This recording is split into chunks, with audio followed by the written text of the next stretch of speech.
Kayak sekarang, kita harus tahu, polisi Indonesia itu polisi terbaik di dunia. Tapi kok ada bandit, Ustadz? Itu oknum. Nggak ada yang dicari, yang polisi Indonesia nggak dapat. Pendidikannya bagus. Cuma oknum itu lain cerita. Jadi sekarang yang main chip kan dah agak takut dikit kan? Takut ditangkap kan? Sebenarnya bukan nggak tahu, saya berkeyakinan kepolisian Indonesia akan menutup situ-situ. Karena kalau cuma potong-potong ranting, batang nggak dipotong, itu konyol. Kepolisi nggak konyol, apalagi Pak Kapolri kita, pasti pinter. Insya Allah ke depan langsung di akarnya dipotong. Semua situs-situs judi online, trading dipotong di akarnya. Walau nanti ada polisi yang bangkrut gara-gara itu, walau. Nah, ya, itu oknum lagi, ya. Nah, tidak semua. Insya Allah akan terjadi.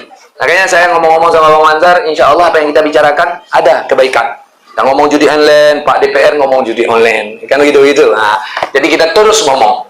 Walau nanti gara-gara kita ngomong marah orang, wanya, bukan juga, buian. Bagaimana cara jawab kalau kita dibilang bui?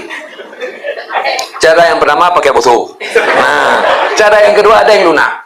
Tak apa kami jadi bui, saya jadi bui Allah. Anjing aulia 7 itu surga, apalagi bui Allah. Nah, kamu sayang jadi bui orang. Nah, orang bui namanya dia. Itu yang masalah ngerti. Nah, ini cara juga. Mana ya?